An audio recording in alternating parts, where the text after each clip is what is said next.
minun isoisä on aloittanut vuonna 1938 tämän yrityksen, eli minä olen kolmas sukupolvi ja Matti ihan neljäs sukupolvi. Ja me ollaan käyty isossa yrityksessä, Kalakomppania Oy:ssä jonkun aikaa. Ja me huomattiin, että se iso yritys ei ollut meille oikea yhtiö. Mutta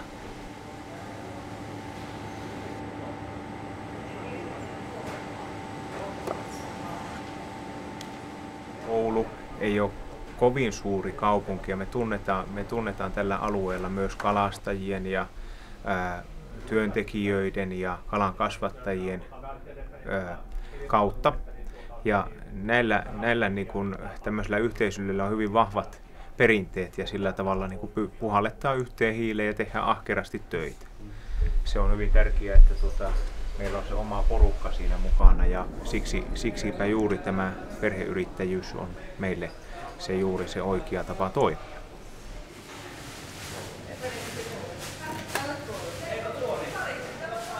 miksi me olisi oikeastaan kasvettu nopeasti? Se on kyllä aika monimuotoinen työ.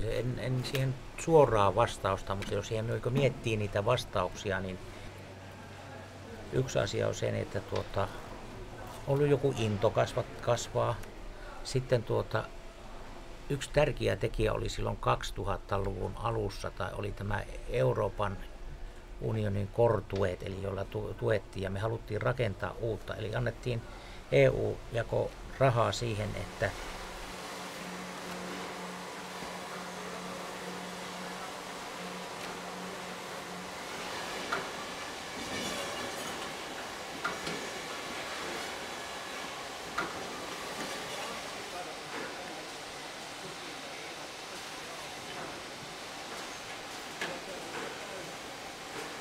isoja tuotantokokonaisuuksia, tuotantolinjoja, niitä on aika hankala oikeastaan. No kyllähän meillähän päämääränä siinä tuotekehityksessä on löytää sellaisia tuotteita ja tavallaan tuotantolinjoja, millä voidaan vastata sitten niitä kysyntää vasten. Että kyllähän nämä niinku asiat tulee miettiä etukäteen ja tavallaan niinku päättää sillä tavalla, minkälaisia tuotteita asiakkaat haluaa, minkälaisia pakkauksia, kuinka isoja pakkauksia, pieniä pakkauksia, erilaisissa muodoissa. Ja siis tämähän on koko ajan semmoista työtä, mitä me joudutaan tekemään. Ja tavallaan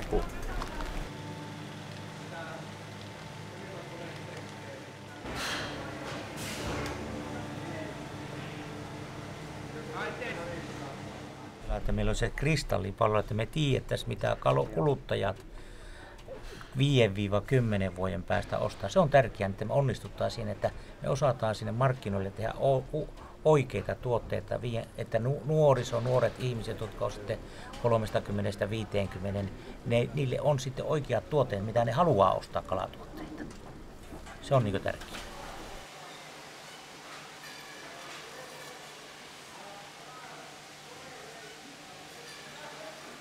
Jos me halutaan meillähän on jos me halutaan kasvaa myös, niin meidän isoimpia ongelmia on se, että me löydetäänkö me sitä raaka-ainetta. Ja raaka-ainelähteet on hirveän tärkeitä. Me halutaan auditoida tuolla Norjassa, Ruotsissa, Suomessa kalastajia, kalankasvattajia. Me haetaan uusia paikkoja, koska meidän suurin uhka on se, että löydetäänkö me tarpeeksi kalaraaka-aineita siten, että me voidaan tyydyttää asiakkaiden tarpeita. Minun käsityksen mukaan markkinoita on, mutta onko meillä raaka-aineita? Se on tärkeää, että me löydetään riittävästi kalastajia ja noita kalankasvattajia, ja silloin meillä on sitä raaka-ainetta, tehas voi pyöriä.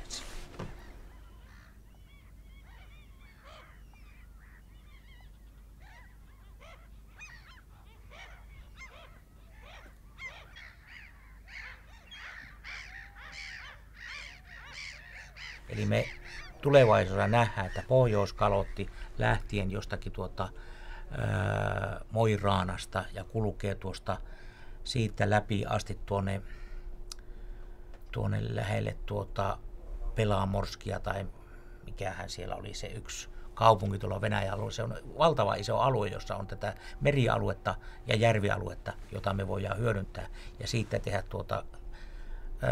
tavallaan tämmöistä seafood to people everywhere in Europe.